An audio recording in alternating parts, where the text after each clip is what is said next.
الحمد لله وكفى والصلاة والسلام على عباده الذين اصطفى خصوصا على أفضلهم وخاتم النبيين محمد الأمين وعلى آله وصحبه أجمعين. أما بعد فقد قال الله تبارك وتعالى كما ورد في سورة الصف: أعوذ بالله من الشيطان الرجيم بسم الله الرحمن الرحيم سبح لله ما في السماوات وما في الأرض وهو العزيز الحكيم يا أيها الذين آمنوا لم تقولون ما لا تفعلون كبر مقتا عند الله أن تقولوا ما لا تفعلون إن الله يحب الذين يقاتلون في سبيله صفا كأنهم بنيان مرصوص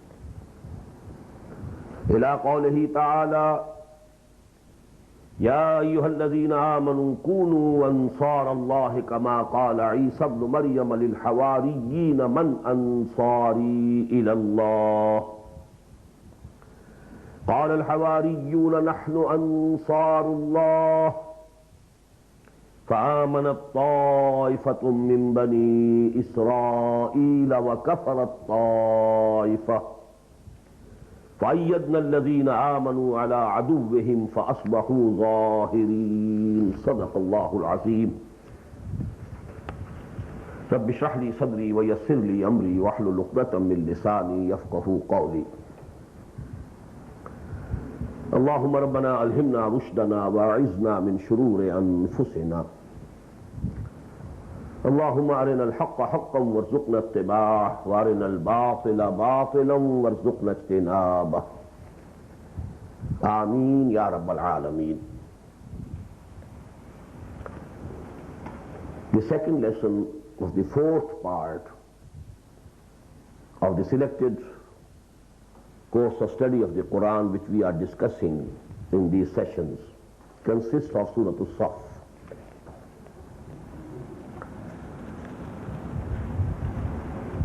This is the most profound and comprehensive surah of the Qur'an on the subject of jihad fi sabilillah and qital fi sabilillah. Although a very small surah consisting of only 14 ayat, 2 sections. But I repeat my words, most comprehensive and most profound surah of the Qur'an regarding not only jihad fi sabilillah but also qital fi sabilillah. What's the goal, what's the aim of jihad and qital fi sabilillah? What is the importance, inevitable prerequisite of salvation for a Muslim? Jihad fi sabilillah. And first, thirdly and lastly, but last but not the least, what is the basis of organization needed for the purpose of jihad fi sabilillah or qital fi sabilillah? This cannot be performed without a party, organization. A single person cannot do. A single person can go on giving dawah. Hazrat Nuh alayhi salatu wasalam, we know, he continued his dawah, his calling towards Allah, towards the path of Allah,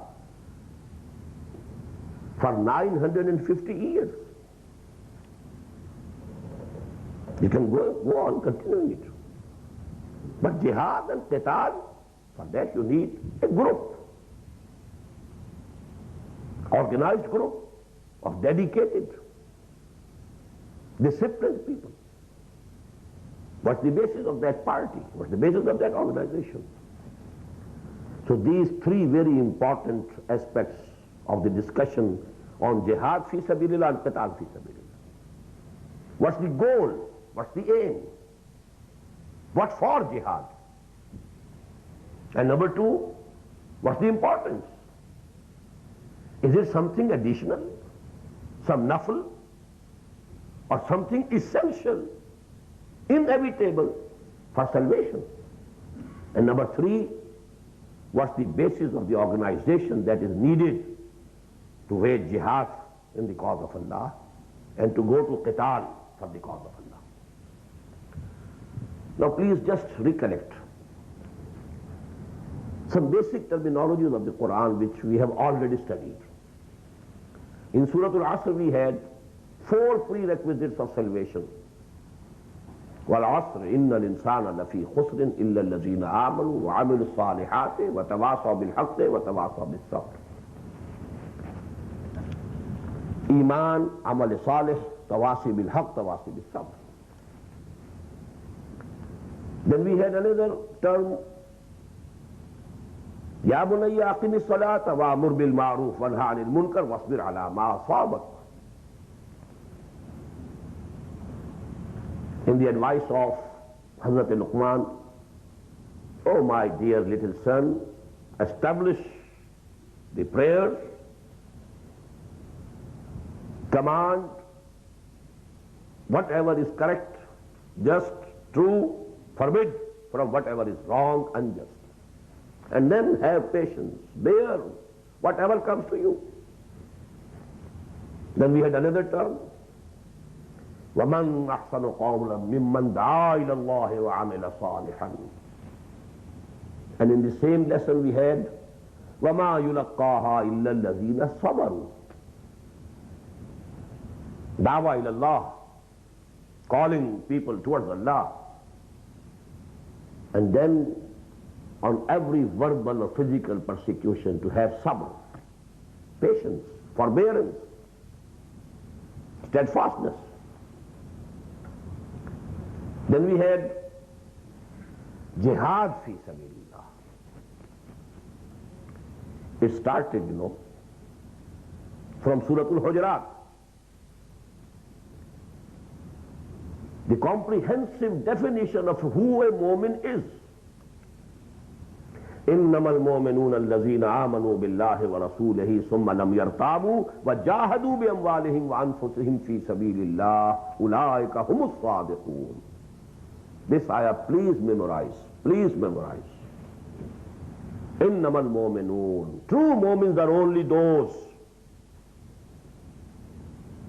الذين آمنوا بالله ورسوله ثم لم يرتابوا, who believe in Allah and His Messenger and then have no doubts whatsoever. This faith of theirs, this belief of theirs, reaches the level of conviction. وَجَاهَدُوا بِأَمْوَالِهِمْ وَأَنفُسِهِمْ فِي سَبِيلِ اللَّهِ. And then they wage jihad for the cause of Allah and spend in this jihad whatever is there in their bodies, their bodily resources, capabilities, intelligence, understanding, working potential, and whatever belongs to them. أُولَٰئِكَ هُمُ الصَّادِقُونَ. Only such people are true if they claim to be mu'min. May Allah include us all in them. Ameen Ya Rabbal Alameen. Then we had in the previous lesson, the first lesson of the fourth part, وَجَاهِدُوا فِي اللَّهِ حَقَّ جِهَادِ. Wage jihad in the way of Allah as much as is His right over you. And now, what's the aim of jihad fi sabilillah? What's the importance of jihad fi sabilillah? And what's the basis of the organization for that jihad and qital fi sabilillah? This is the subject of this Surah Al-Mubarakah. This is the third surah from amongst the group of 10 Madani surahs that I referred to you before when we were studying Surah Al-Taghabun. The biggest collection of Madani surahs as far as the number is concerned. The biggest collection of Madani surahs regarding length is the first collection. 4 surahs, Surah Baqarah, Surah Al-Imran, Surah Al-Nisa, Surah Al-Ma'idah. More than 6 parts of the Qur'an. 6 1/4. That's the biggest collection of Madani surahs. But there are 4. And you have 10 Madani surahs in one group, starting from Surah Al-Hadid, ending with Surah Al-Tahrim. Surah Al-Hadid, Surah Al-Mujadala, Surah Al-Hashr, Surah Al-Mumtahina, Surah As-saff, Surah Al-Jum'ah, Surah Al-Munafiqun, Surah Al-Taghabun, Surah Al-Talaq, Surah Al-Tahrim. Out of these 10, we have already studied 2. Surah Al-Taghabun, in the second part of this selected course of study. And I told you it's the most comprehensive surah of the Qur'an regarding Iman. Then Surah Al-Tahrim, that we read and studied during the third part of this selected course, family life. What are the obligations of Muslims towards their families? And now this is the third surah. When we were studying Surah Al-Taghabun, I gave you some points which are very important regarding this group of surahs. I have to repeat because more than 2 weeks have passed now. And now because we are going to study Surah As-saff, then Surah Al-Jum'ah, then Surah Al-Munafiqun, 3 surahs of this collection. So please recall some basic points about this collection of Madani surahs. Number 1. This 6th group of Makki and Madani surahs is balanced as regards the size of the Makki and Madani surahs, just as the second group from the beginning is balanced. In the second group we have 2 Makki surahs, Surah Al-An'am, Surah Al-A'raf. 2 Madani surahs, Surah Al-Anfal, Surah Al-Tawbah. Then again Makkiyat starts. Here also we find 7 surahs which are Makki, Surah Al-Qaf, Surah Al-Zariyat, Surah Al-Tur, Surah Al-Najm, Surah Al-Qamar, Surah Al-Rahman, Surah Al-Waqi'ah. And then 10 are these Madaniyat. But nearly the Makki and Madani are equal in their sizes. 1 1/4 parts of the Quran are occupied by those 7 surahs and these 10 surahs. The Makki surahs of this group are very unique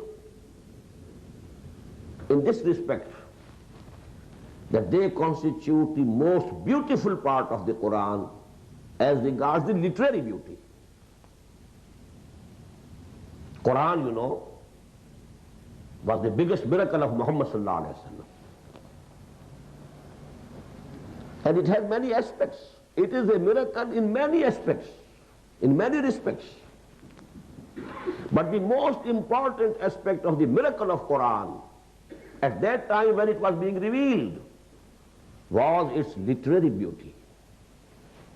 The Arabs were overawed by the literary beauty of Quran.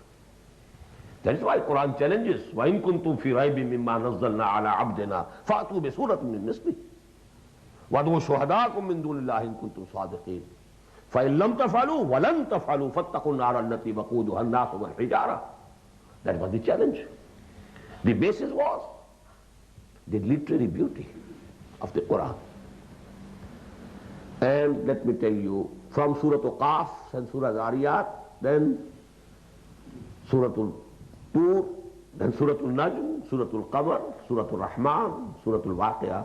This is the most beautiful part of the Quran as regards the literary beauty. The rhythm, the flow, the sound effect. And that is why the Prophet has said about Surah Al-Rahman, Surah Al-Rahman, Urusul Quran, is the bride of the Quran. Regarding the Madani surahs of this group, a few points, please note them, try to remember them. Number 1, all of these 10 Madani surahs except one, Surah Al-Hashr, they were revealed in the later half of the Madani period. Surah Al-Baqarah, the first Madani surah. The time of the revelation of Surah Al-Baqarah was beginning from Hijrah till the time of Ghazwat al-Badr. Then Surah Al-Imran, we know it. But all these surahs were revealed in the later half, after the 5th year of Hijrah. Except one, and then Surah Al-Hashr. Number 2, and most important, these surahs address Muslims only. Never the kuffar are addressed. Never the mushrikeen are addressed.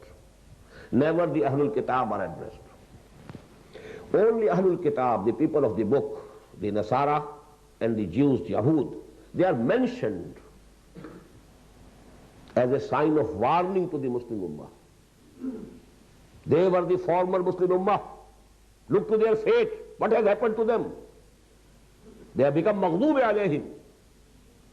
Beware lest you should also follow in their footsteps. As a sign of warning, they have been mentioned. But no address to them. Qur'an has addressed them, fully in Surah Al-Baqarah, the address, covering 10 sections of Surah Al-Baqarah. Ya bani Israel, askuru ni'mati allati an'amtu alaykum wa awfu bi'ahdi ufi bi'ahdikum wa iyaya farhabun. The first ayah of the 5th section, and going up to the first ayah of the 15th section. Ya bani Israel, askuru ni'mati allati an'amtu alaykum wa anni faddaltukum ala al-alamin. Continuous 10 sections are devoted to the address to the Jews, the address to the Christians, mostly in Surah Al-Imran. Then you find both Surah Ma'idah, Surah An-Nisa. Ahl Kitab have been addressed already. Now all these 10 surahs, in them only the Muslims are addressed. Point number 3.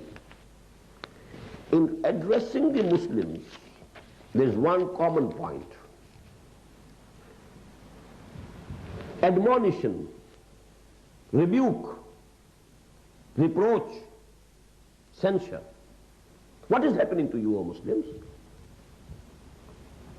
لِمَ تَقُولُونَ مَا لَا تَفْعَلُونَ?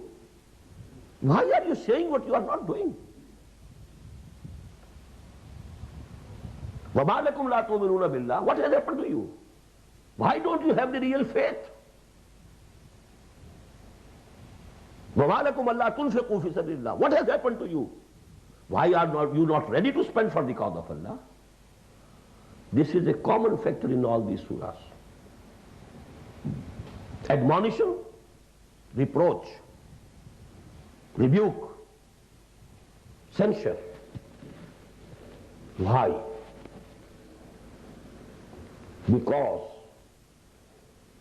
during the later part of the Madani period, the average or the mean regarding the passion, the zeal, the fervor of Iman and Jihad fi sabilillah had decreased. The fervor, the zeal, the love, the passion for Jihad fi sabilillah, to be killed for the cause of Allah. I quoted you the hadith. لَوَدِدْتُ أَنْ أُقْتَلَ فِي سَبِيلِ اللَّهِ ثُمَّ أُحْيَا ثُمَّ أُقْتَلَ ثُمَّ أُحْيَا ثُمَّ أُقْتَلَ. I very much desire, very much wish, very much cherish that I should be killed in the cause of Allah. Then resurrected, and then again killed, and then resurrected, and again killed. And the Prophet had said, whosoever Muslim dies in a condition that he never went to war for the cause of Allah, and he didn't even have a desire in his heart, فَقَدْ مَاتَ عَلَى شُعْبَةٍ مِّنَ النِّفَاقِ. He has died not on Iman but on Nifaq. The desire should be there at least. Maybe that the occasion doesn't come in his life.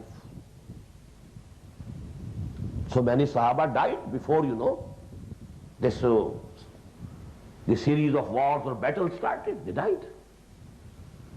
But they should have in their hearts the desire to be killed for the cause of Allah. Whosoever dies, lam yaghzu, he never went to any ghatwa, any war for the cause of Allah. وَلَمْ يُحَدِّثْ نَفْسَهُ لِذَلِكَ, nor he had any desire in his heart to that end. He has died not as a mu'min, but as a munafiq. فَقَدْ مَاتَ عَلَى شُعْبَةٍ مِّنَ النِّفَاقِ. So actually what was happening? was the mean and the average had decreased. Why? Not that the level of iman or passion for jihad or infaq in Abu Bakr or Umar or Usman or Ali had decreased. No, not at all. No question of that. But because so many new converts had entered the pale of Islam, and many of them were belonging to that category, which we have already studied in Surah Al-Hujurat. قَالَتِ الْأَعْرَابُ آمَنَّا قُلْ لَمْ تُؤْمِنُوا وَلَكِنْ قُولُوا أَسْلَمْنَا وَلَمَّا يَدْخُلِ الْإِيمَانُ فِي قُلُوبِكُمْ. These Bedouins are claiming that they have come to believe. Tell them, O Muhammad sallallahu alayhi wa sallam, you have not at all come to believe. Don't be mistaken. Don't deceive yourself. All that you may say is that you have become Muslims. The real faith has not as yet entered your hearts. With the result that the mean must have come down. The average has come down. So Allah subhanahu wa ta'ala, pointing to that decreased mean or average of the passion or love or zeal or fervor for the cause of Allah, He is addressing, warning them.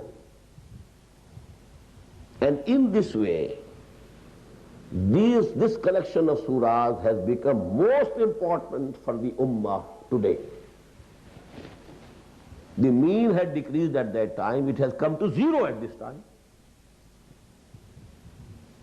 Where is that passion? ढूंढ अब उनको चिरागे रुखे ज़ेबा लेकर. Where are they? Do you find a mu'min? You'll have to search hard. The mu'min whom we find described in the Qur'an. The mu'min of Qur'an is something else. And the mu'min of the Muslims of today is something else.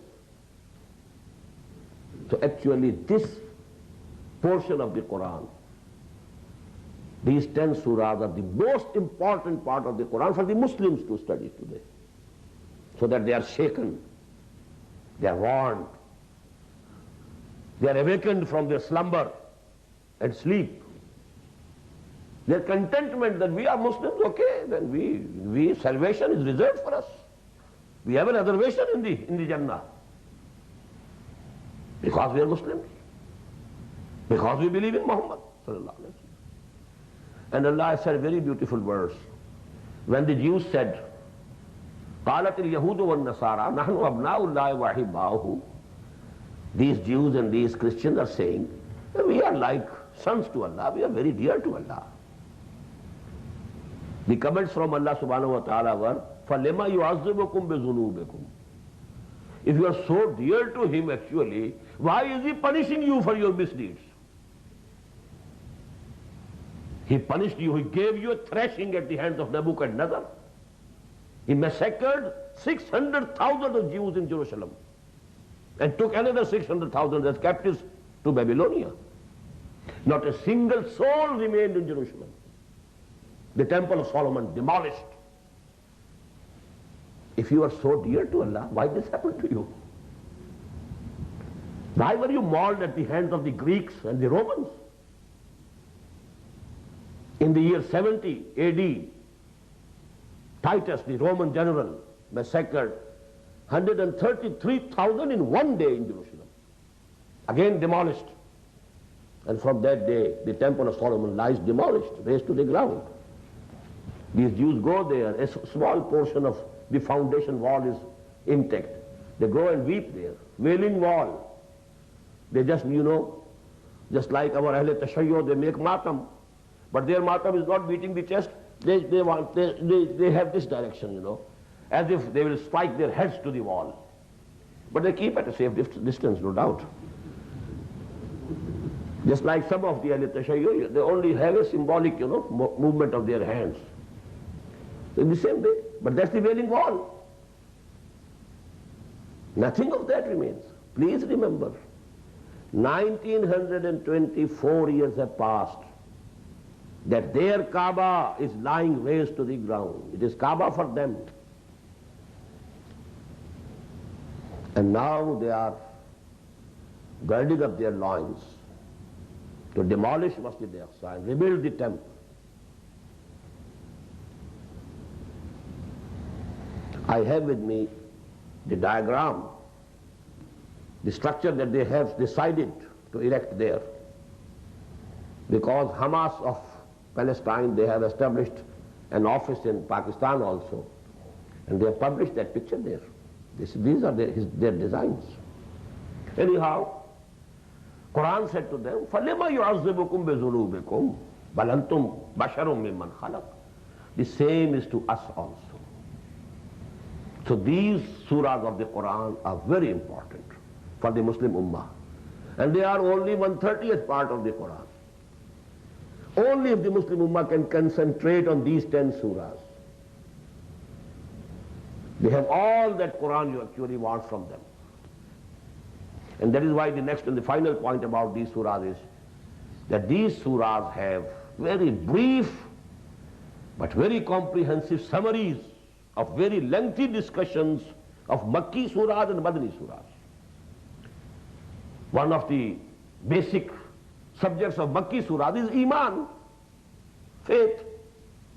And we have Surah Al-Taghabun, we have studied it. Only 18 ayat and the whole thing about Iman discussed. And one of the main issues of the Madani surahs is Nifaq. And we have Surah Al-Munafiqun in this collection, 11 ayat and the whole subject discussed. Because there are people like us, ease-loving people. They need summaries to pass examinations. They don't want to read the whole course. So Allah subhanahu wa ta'ala has catered to our weaknesses also. If you can't read the whole of Quran, well, read this one part and a little bit more. Surah Al-Hadid and then one part, the 28th part of the Quran. Now, out of these 10 surahs, 5 start with Sabbaha Lillahi or Yusabbihu Lillahi. They are called Al-Musabbihat. This is the collective name given to them. Sabbaha Lillahi ma fi samawati wa ma fil ard. Yusabbihu Lillahi ma fi samawati wa ma fil ard. Surah Al-Hadid starts with it. Sabbaha Lillahi ma fi samawati wal ard. Surah Al-Hashr, Sabbaha Lillahi ma fi samawati wa ma fil ard. Surah As-saff, Sabbaha Lillahi ma fi samawati wa ma fil ard. Surah Al-Jum'ah, Yusabbihu Lillahi ma fi samawati wa ma fil ard. Surah Al-Taghabun, Yusabbihu Lillahi ma fi samawati wa ma fil ard. These are the 5 Al-Musabbihat. The other 5 are non-Musabbihat. And among these 10, the Musabbihat are more important. Out of these 10, 3 pairs are one from the Musabbihat and one from the non-Musabbihat. Surah Al-Hadid and Surah Al-Mujadala. One pair. When we shall study Surah Al-Hadid, we shall understand that. Then one Musabbihat and the other non, Surah Al-Hashr and Surah Al-Mumtahina. Again, Surah Al-Munafiqun and Surah Al-Taghabun. One pair is out of the non-Musabbihat. Surah Al-Talaq, Surah Al-Tahrim. Ya ayyuhan nabi, lima tuharrimu ma ahallallahu lak. Ya ayyuhan nabi, idha tallaqtumun nisa fatalliquhunna li'iddatihinna. But in the absolute center of these 10, there is a pair, both of which are Musabbihat, and that is Surah As-saff and Surah Al-Jum'ah. From one aspect, they are the most important surahs of this collection. Surah As-saff starts, Sabbaha lillahi ma fi samawati wa ma fil ardi wa huwa al-azizul hakim. And Surah Al-Jum'ah starts, Yusabbihu lillahi ma fi samawati wa ma fil ardi. Al-Malik al-Quddus al-Aziz al-Hakim. And this is one of the most beautiful examples of the pairs of surahs in the Quran. What's the basis of pairship? This is the most important point. Surah As-saff basically discusses, the central theme of Surah As-saff is, what was the purpose of the advent of Muhammad sallallahu alaihi wasallam? You cannot assess a personality as to whether he was a successful person or a failure unless you know what was the purpose that he had before him. What was the goal that he had set before him? With reference to that purpose and goal, you say whether he succeeded or not. The purpose of the advent of Muhammad sallallahu alaihi wasallam. Please note here, Muhammad himself was one of the messengers of Allah. No doubt. So the basic purpose of his advent was the same as the basic purpose of the advent of all the messengers of Allah. There can be no doubt. What was that basic function? رُسُلًا مُبَشِّرِينَ وَمُنذِرِينَ لِأَلَّا يَكُونَ لِلنَّاسِ عَلَى اللَّهِ حُجَّةٌ بَعْدَ الرُّسُلِ وَكَانَ اللَّهُ عَزِيزًا حَكِيمًا. We have discussed it in the last lesson, Surah Al-Hajj. But Muhammad was not only one of the messengers of Allah, he was the last and the final and the most complete messenger of Allah. On him the deen was completed. On him the light was completed. Al-yawma akmaltu lakum deenakum wa atmamtu alaykum ni'mati wa raditu lakum al-islam deena. He was not only one of the messengers. He was one of the messengers, no doubt. Ma kuntu bid'an min ar-rusul. But he was the final. He was the last. The institution of prophethood came to its zenith, came to its climax in him. What does it mean? The guidance became complete. The nur of Allah was completed. Wallahu mutimmu nurihi walau karihal kafirun. And this is one of the ayat of this Surah As-saff. Then the deen of Allah was completed. Not only the light, not only the basic guidance, but the system of life, a complete system of life in every respect, based on justice and fair play. That is the deen. Al-yawma akmaltu lakum deenakum wa atmamtu alaykum ni'mati. This is the exclusive position of Muhammad sallallahu alaihi wasallam. No other messenger of Allah, no other prophet of Allah stands with him shoulder to shoulder at this level. That is why the purpose of his advent has been given thrice in the Qur'an, in the same verse, and note it. It's a measure of the importance of some subject if it appears in the Qur'an repeatedly in the same verse. هو الذي أرسل رسوله بالهدى ودين الحق ليظهره على الدين كله. It is He, that is Allah, who sent His messenger, that is Muhammad sallallahu alayhi wasallam, with two things: the light, Al-Huda, bil-Huda, wa deen al-Haqq, and the true and just social order, so that He should make it supreme over the whole system of life. So He was not sent only for preaching. He was not sent only for the purification of the souls of the individuals. He was sent to establish the deen of Allah, to make it supreme, actually supreme, not written in the books only. Just like the Republic of Plato. The book is no doubt a very great book. How long it has lived? It is living even today. How many years old? Written 300 years before Christ. The book is still living, but it's the book. The Republic, which was mentioned and discussed there, never was established in this world even for a second. So it's a utopia. It's a kind of a dream. You can see the best dream, but implement it, establish it, show to us in a practical form. And the only prophet among the prophets of Allah, the only messenger among all the messengers of Allah, who did it was Muhammad sallallahu alaihi wasallam. So this is the basic differentiation between the purpose of advent of all the other messengers of Allah and the purpose of advent of Muhammad sallallahu alaihi wasallam. You may say it has a higher level. The basic level is the same. To make da'wah, to convey the message, to call people towards Allah, to call them to the right path. Whosoever is coming to purify their souls, that the basic function is this. So that people can't say on the day of judgment, they can't plead ignorance that the message was not conveyed to us. Basic function is this, which every messenger of Allah fulfilled to its full.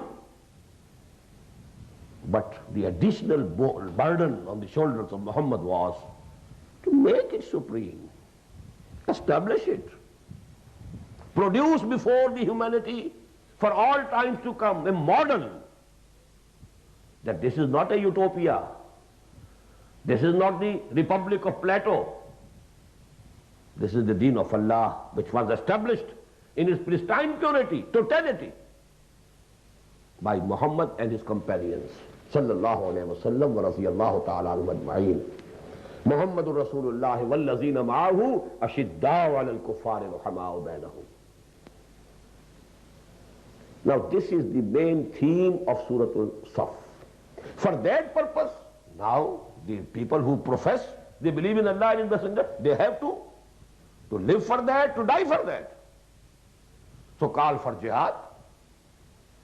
And if you shun from jihad, if you shirk from it, then you are not Muslims, not you are Mu'mins. Go and sit there. قُلْ إِنْ كَانَ آبَاؤُكُمْ وَأَبْنَاؤُكُمْ وَإِخْوَانُكُمْ وَأَزْوَاجُكُمْ وَعَشِيرَتُكُمْ وَأَمْوَالٌ اقْتَرَفْتُمُوهَا وَتِجَارَةٌ تَخْشَوْنَ كَسَادَهَا وَمَسَاكِنُ تَرْضَوْنَهَا أَحَبَّ إِلَيْكُم مِّنَ اللَّهِ وَرَسُولِهِ وَجِهَادٍ فِي سَبِيلِهِ فَتَرَبَّصُوا حَتَّى يَأْتِيَ اللَّهُ بِأَمْرِهِ وَاللَّهُ لَا يَهْدِي الْقَوْمَ الْفَاسِقِينَ. If you shirk from it, if you shun it, if you turn your faces away from it, go and sit there. Just wait till we announce our final judgment. And we are not going to guide such people. وَاللَّهُ لَا يَهْدِي الْقَوْمَ الْفَاسِقِينَ. This is the crucial question every one of us should ask to himself. Am I ready for that? Or I am prepared to sit there waiting for the last judgment of Allah? Anyhow, this is the main theme which I told you in the very beginning in my first lecture, the umud. Every surah has an umud, has a central theme. And with this central theme, all the ayat are connected.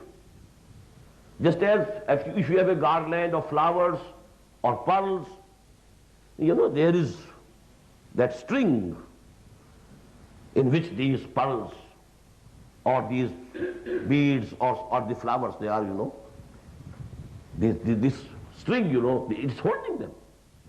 So the string is here in Surah As-saff is هُوَ الَّذِي أَرْسَلَ رَسُولَهُ بِالْهُدَى وَدِينِ الْحَقِّ لِيُظْهِرَهُ عَلَى الدِّينِ كُلِّهِ. And now the other side of the question is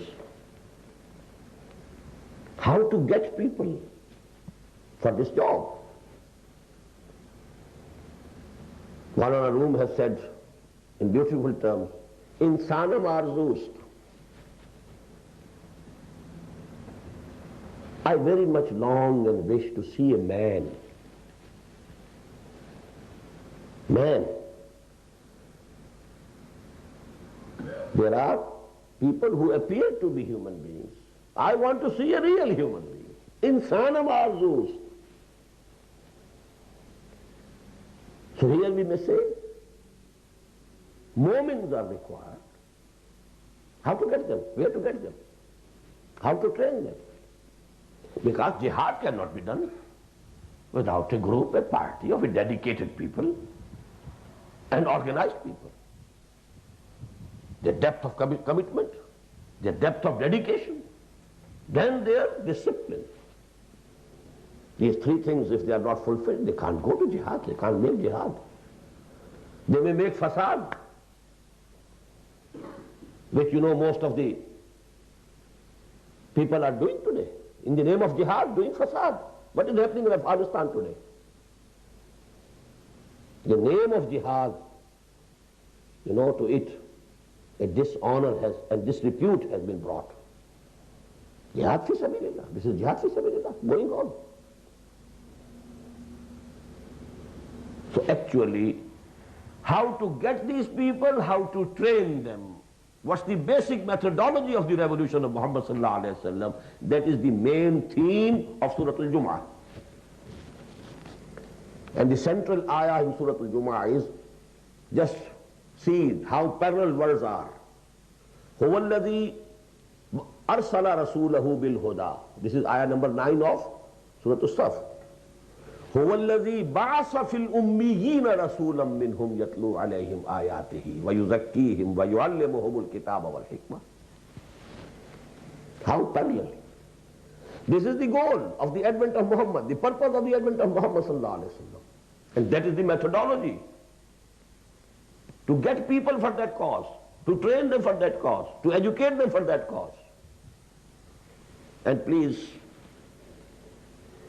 one thing should be very clear. For every purpose and every goal, there is a definite methodology. You might be very sincere in your purpose, but if you have adopted a wrong methodology, you are bound to fail. Crop of wheat, there is a particular weather in which it can be sowed. If out of your sincerity and out of your passion and everything, you go and sow the seed in the wrong weather, you will lose the seeds. Howsoever sincere you might be, you can't get the result. You can't reap the harvest. It has a methodology of its own. That has to be kept in mind, that has to be fulfilled, that has to be followed. Every purpose cannot be fulfilled by any methodology that you may adopt. Marxism is the philosophy. Was a philosophy, you may say. It's nearly dead now, if it is not resurrected somewhere. For the time being, we can say it's dead. But it was a very living reality of this century. The Bolshevik Revolution of 1907. And that event was governing the direction of the events of the whole century. It was so profound an event, the Bolshevik Revolution of Russia of 1917. It has a philosophy, an ideology, and it can be brought about, the Marxist revolution or the communist revolution, through a particular methodology. Without adopting that methodology, if you hope that you can bring about a communist revolution, then you are losing your time, to say the most lenient words. In the same way, that object of making the deen of Allah supreme, which was the purpose of the advent of Muhammad sallallahu alaihi wasallam, it has a methodology of its own. You can't copy other parties, other groups, other nations. Well, they did it like this, why can't we do it? If you want to bring about a communist revolution, you have to bring about and produce a class consciousness among the people. Then you have to bring about a class struggle among the people. Then make them fight. Without that, if somebody says, okay, this bloodshed is not okay, it's a bad thing, then you sit at home. You can't hope for a communist revolution. In the same way, to establish the deen of Allah, it cannot be this cherished goal of ours. Howsoever sincere we might be, howsoever hard workers we might be, whatsoever sacrifices we might make in the cause, but we will not be able to succeed unless we adopt and take up the methodology of Muhammad sallallahu alaihi wasallam. That point should be 100% clear, and that is what is actually happening to most of the revivalist Islamic movements of today. I don't say they are not sincere. No. People, they're laying down their lives. Who can question their sincerity? In Algiers, in Egypt, that's how many, in Afghanistan. How many people? Not only from Afghanistan, people from Pakistan, people from India, people from Kashmir, people from Burma, people from Malaysia, Indonesia, Sudan, Egypt, Saudi Arabia, taking part in that jihad, laying down their lives. So who can say they were not sincere? But the result is very disappointing. Why? The only way, the only answer is methodology was not correct. And let me give you now a saying of Imam Malik rahimahullah. And I want to mention it and pray for Maulana Abul Kalam Azad. He quoted this saying of Imam Malik in the first issue of the paper he issued in 1912, Al-Hilal. The saying of Imam Malik is, لَنْ يَصْلُحَ آخِرُ هَذِهِ الْأُمَّةِ إِلَّا بِمَا صَلَحَ بِهِ أَوَّلُهَا. The last part of this ummah will not be able to be reformed, but on the pattern, on the lines, through the methodology with which the first part of the ummah was reformed. لَنْ يَصْلُحَ آخِرُ هَذِهِ الْأُمَّةِ إِلَّا بِمَا صَلَحَ بِهِ أَوَّلُهَا. And this awwalu akhir, let me quote the hadith of the Prophet ﷺ. It is from Nu'man ibn Bashir radiyallahu ta'ala anhu. And Imam Ahmad ibn Hanbal has included it in his Musnad. The Prophet said, تَكُونُ النَّبُوَّةُ فِيكُمْ مَا شَاءَ اللَّهُ أَن تَكُونُ ثُمَّ يَرْفَعُ اللَّهُ إِذَا شَاءَ يَرْفَعَهَا. Prophethood will remain amongst you so long as Allah wants it to remain. That is, I will remain with you. Then one day Allah Ta'ala will lift it away, lift it up, that I will die. ثُمَّ تَكُونُ خِلَافَةً عَلَى مِنْهَاجِ النُّبُوَّةِ. Then there will be a period of khilafah, vicegerency, caliphate, in the footsteps of Nabuwah. فَتَكُونُ مَا شَاءَ اللَّهُ أَن تَكُونُ. It will also remain so long as Allah wants it to remain. ثُمَّ يَرْفَعُ اللَّهُ إِذَا شَاءَ يَرْفَعَهَا. When Allah will decide, it will come to an end. ثُمَّ تَكُونُ مُلْكًا عَاضًا. Then there will be a period of cruel kingship. Kings, the Umayyads and the Abbasids, calling themselves caliphs, but they were actually kings. They built palaces. They gathered all the luxuries of life. They didn't lead the lives that Muhammad sallallahu alaihi wasallam or Abu Bakr or Umar or Usman or Ali led. Radiyallahu ta'ala anhum ajma'in. Cruel kingship. It's during this period that the incident of Karbala took place. The incident of Harra took place. Not only Hussein ibn Ali and his companions martyred, but also Abdullah ibn Zubayr and his companions martyred. It was this very period during which, at the hands of Hajjaj ibn Yusuf, hundreds of tabi'een martyred.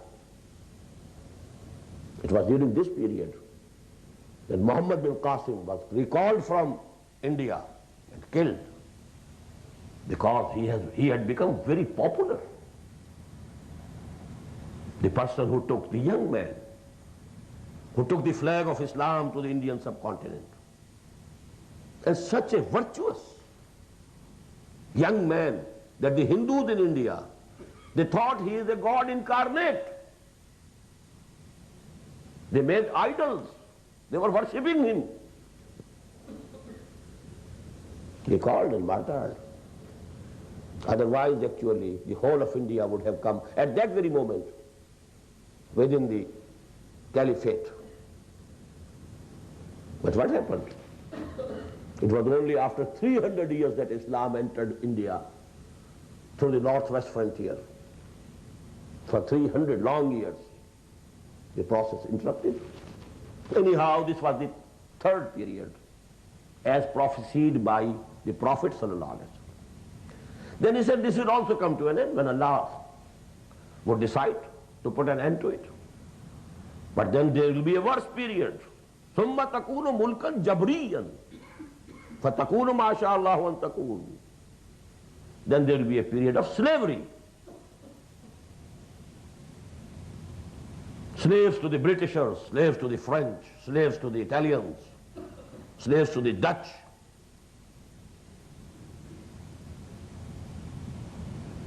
This is the period. The colonial rule, which apparently has come to an end, but not really. It's continuing, but by proxy, through remote control. But then the Prophet said, ثُمَّ تَكُونُ خِلَافَةً عَلَى مِنْهَاجِ النُّبُوَّةِ. Then again there will be a period of khilafah ala minhaj al-nubuwwah. That is the last part of the Ummah. And the first part of the Ummah was the days of the Prophet and the period of Al-Khilafatul Rashida, the pious caliphate. Hazrat Imam Malik says, rahimahullah, لَن تَصْلُحَ آخِرُ هَذِهِ الْأُمَّةِ إِلَّا بِمَا صَلَحَ بِهِ أَوَّلُهَا. And somebody invited my attention when I published this saying of Imam Malik a few years back in our journal Misaq. Then there was a letter. A person told me, actually these are the wordings of Hazrat Abu Bakr radiyallahu ta'ala. When he nominated Hazrat Umar as his successor, he delivered a khutbah, a sermon, and he included these words, إِنَّ هَذَا الْأَمْرُ لَا يَصْلُحُ آخِرُهُ إِلَّا بِمَا صَلَحَ بِهِ أَوَّلُهُ. This amr, this deen,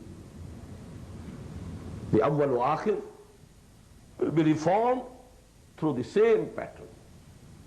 So this is actually the subject of this pair of the surah, Surah As-saff, the purpose of the advent of Muhammad sallallahu alaihi wasallam, and Surah Al-Jum'ah, the basic methodology, how to get the human potential, manpower, requisite manpower for this purpose, how to train them. That is the basic subject of Surah Al-Jum'ah. Now, this much about the preliminary discussion regarding Surah As-saff. Let us begin at least with the first ayah. We have a few minutes at our disposal. سَبَّحَ لِلَّهِ مَا فِي السَّمَاوَاتِ وَمَا فِي الْأَرْضِ. Everything that is in the heavens and that is in the earth glorifies Allah. وَهُوَ الْعَزِيزُ الْحَكِيمُ. And He is the all-powerful, having all the authority, but at the same time, all-wise. Because I have discussed this thing regarding Surah Al-Taghabun, only rapidly I'll mention a few things. Sabaha yasbahu in Arabic means something which is floating on the surface of the water or in the air, keeping its level, not going down. It's sabaha yasbah. That is why Qur'an says, Kullun fi falakin yasbahun. All these planets and stars, they are floating in their own orbits. Sabbaha yusabbihu means to keep something afloat, not letting it drown or go down. What is the tasbih for Allah?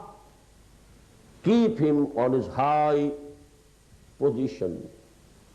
Don't associate anything, anyone with Him, any concept which not becomes of Him. He is free from all weaknesses, all shortcomings. This is tasbih, subhanallah. And everything is doing it. How?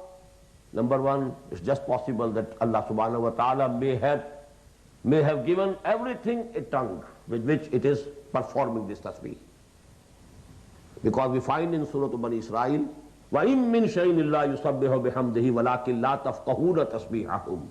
There's nothing which is not glorifying Allah, with praise for him, but you can't understand their tasbih.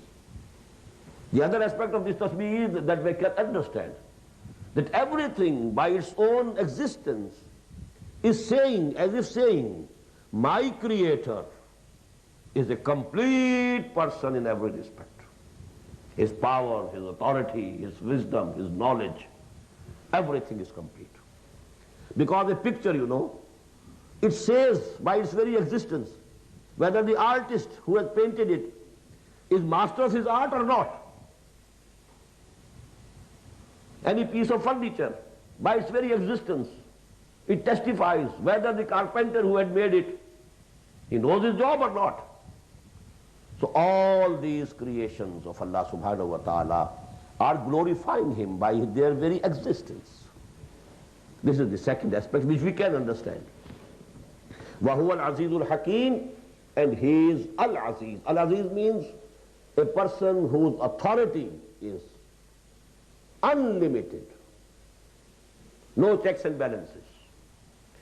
Because we have concept, and this is something which is discussed in the political science, the philosophy of constitutions. Wherever there is authority, there should be some checks and balances. Because the axiom is authority tends to corrupt, and absolute authority corrupts absolutely. But Allah, he has the absolute authority, but along with that, he has the absolute wisdom.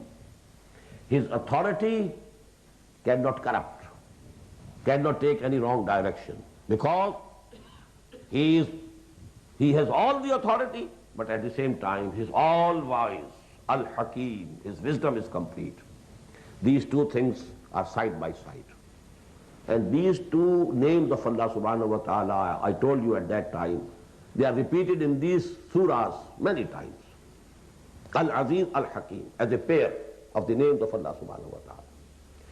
Then comes the second ayah, about which we have discussed before. Ya ayyuhalladhina amanu lima taquluna ma la taf'alun. The basic theme of all these surahs. Admonition, censure, calling the Muslims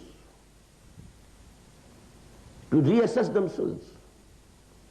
Why your passion for jihad is decreasing? Why your fervor of jihad is decreasing? Ya ayyuhalladhina amanu lima taquluna ma la taf'alun. Why do you say what you don't practice? Your tall claims of iman, قالت الأعراب آمنا قل لم تؤمنوا ولكن قولوا أسلمنا.